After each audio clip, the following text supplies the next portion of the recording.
Seguimos a esta hora en vivo en Argumentos, ya en el estudio con nuestro primer invitado para esta jornada, el señor José Antonio Gil Yepes. Gracias por acompañarnos, sociólogo y también el director de Data Análisis, para hablar y para analizar pues a profundidad todo el tema político y electoral. Ya al inicio hacíamos pues una breve introducción de qué es noticia durante esta jornada, así que gracias por acompañarnos el día de hoy en Argumentos. Un placer, muchas gracias a ustedes. Bien, Data Análisis en este punto también, pues en esta dinámica económica, electoral, política, también juega un punto importante a la hora de pues, darnos cifras y poder allí también ver cómo está la dinámica venezolana, cómo está la dinámica en el país. Y en ese sentido, usted, ¿cómo observa pues, este panorama? Veíamos parte de las declaraciones que hacen los diferentes candidatos, donde mencionan que ahí está el tema de la polarización, donde pues hay dos extremos. Sí.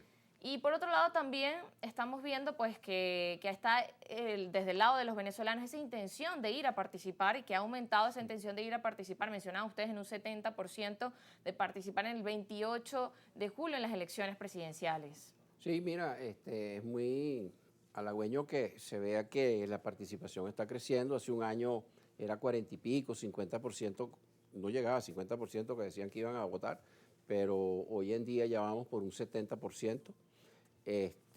Como muy seguros de ir a votar y apunta en la medida que esto siga polarizado entre los dos primeros, pues el señor presidente Maduro y González Urrutia, pues en esa medida yo creo que eso huele a competencia, motiva a los que están con el señor Maduro a que tienen que moverse y a los otros porque pueden ganar. Entonces, ese juego pues tiene un efecto psicológico hacia la participación.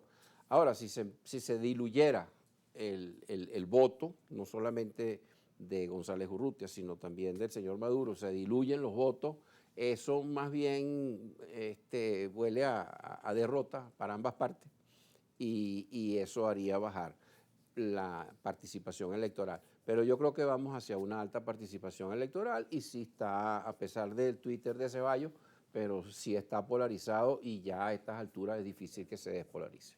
Bien, pero de acuerdo a su apreciación, esta polarización entonces más bien es motiva y no es A que vista como voten, de forma claro, negativa. claro, porque invita a competir, pues, y da oportunidad al chavismo que se tiene que mover y los otros que estarían ganando. Entonces, bueno, no que la mayoría no quiere un cambio de gobierno, bueno, pues entonces muévase, pues.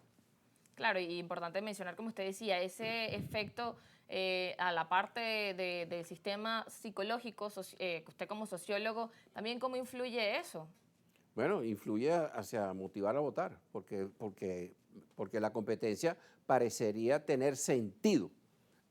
Una competencia entre muchísimos, con gente que tenga 10, 15, 12, 8, 1, 2, 3% de los votos, no es una cosa que desluce y desmotiva la votación. Pero ese no es el caso. El caso es que vamos hacia un escenario polarizado y un escenario que está invitando a unos a tener que moverse, al chavismo, y a los otros a que pueden ganar. Bien, en ese escenario, como usted menciona, polarizado, ¿cómo hacer que no se lleve a esos extremismos que también hemos visto que en otras oportunidades no ha sido bueno para la dinámica nacional? Bueno, mira, los errores que viene a corregir la personalidad de Edmundo González Urrutia, que es una persona puente, es una persona que conecta, es una persona que luce que es imposible pelear con él. Bueno, eso es el elemento fundamental de lo que quiere la gran mayoría de los venezolanos. Y no solamente los no chavistas, sino muchos chavistas también.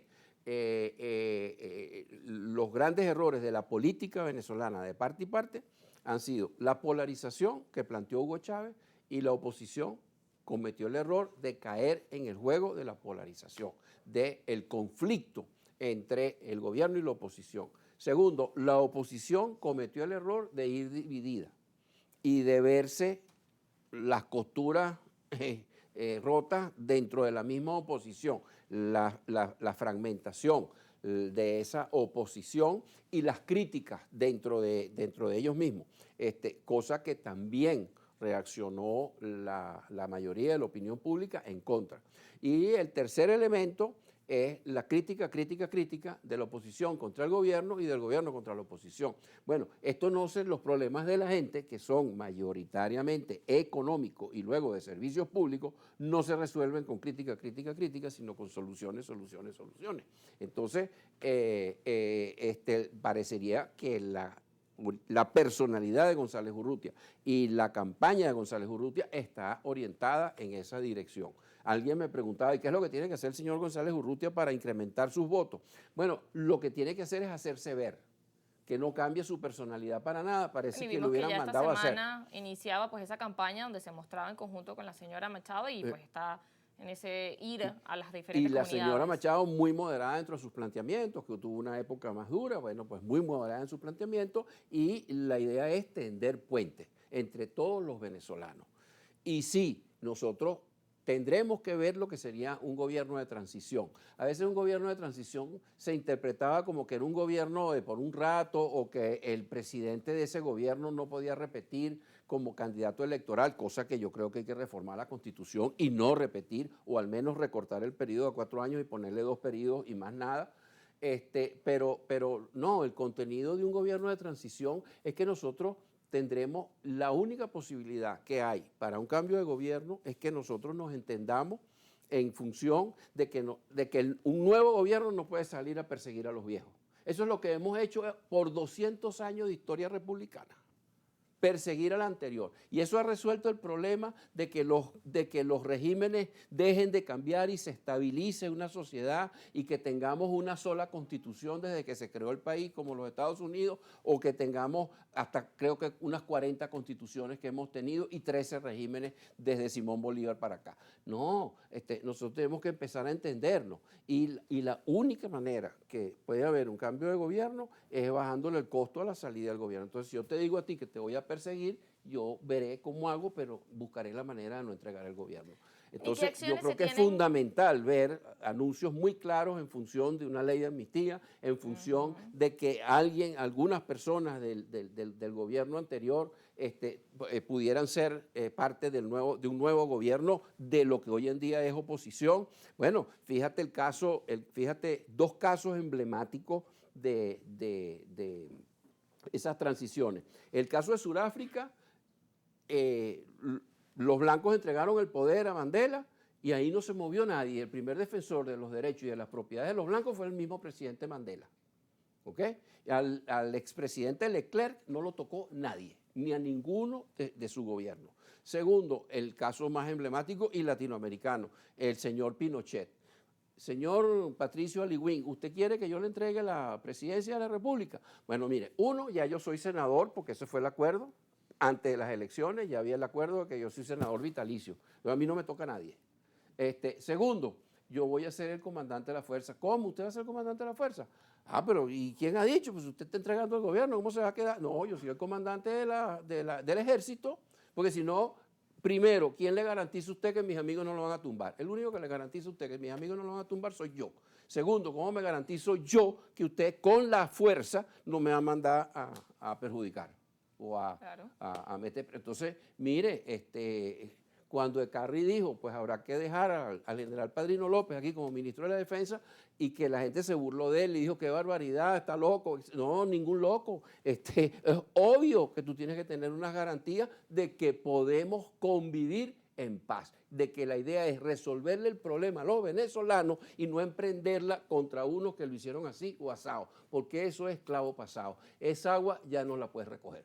Bien, y con la mirada o con lo que usted dice que ha mencionado el señor Edmundo, ¿cree que eso entonces es posible, que se puede encaminar hacia esa ruta? Es que además de su personalidad, si hiciera lo contrario le queda muy feo. No. Sí, él es una persona diplomática. Y por otro lado, lo único que tienes que ser él mismo y mostrarse como él mismo, que no puede caer en agendas del grupete de oposición tal o del grupete de oposición cual, de que quieren castigar a fulano y quieren perseguir a Perencejo, etcétera, como cuando sucedió el tema de la salida de Hugo Chávez. El tema de la salida de Hugo Chávez estaba listo. Pero alguien dijo, no, este señor me lo dejan aquí porque lo vamos a castigar. Bueno, pues no se fue. Entonces, yo creo que esos son intereses secundarios. Yo creo que lo importante es resolver el problema económico y de servicios públicos a los venezolanos y entrar en una agenda que deje de controlar la inflación a través de la restricción monetaria, ¿ok? En donde restringes el crédito, aumentas los impuestos, etcétera. Pero con eso estás restringiendo la actividad empresarial, restringiendo la oferta y restringiendo los salarios y el consumo. No, tienes que pasar a una agenda en donde vamos más bien a promover la inversión privada, la diversificación de la economía. Esa noticia de que los camarones están siendo importados. El año pasado, a través de la asociación Asoproco, que es la que representa a todos esos camaroneros, que no es una sola empresa, es una conjunción es una asociación de productores que exportó $1.000 millones el año pasado. Y eso, pues, es lo que deberíamos hacer en varios otros renglones, empezando y sobre todo por el nuevo petróleo. Sí, para avanzar en ese tema que usted dice, mejorar la cría y la agroindustria venezolana es el nuevo petróleo de Venezuela. Que el petróleo hay que recuperarlo, sí, pero bueno, pero el petróleo tiene sus días contados. Sí, y también toma tiempo cada una de esas medidas. Toma tiempo esas medidas, mucho más rápido podemos sacar la agricultura, la cría y la agroindustria adelante. Así es, esto lo vamos a seguir conversando luego de la pausa, ya venimos.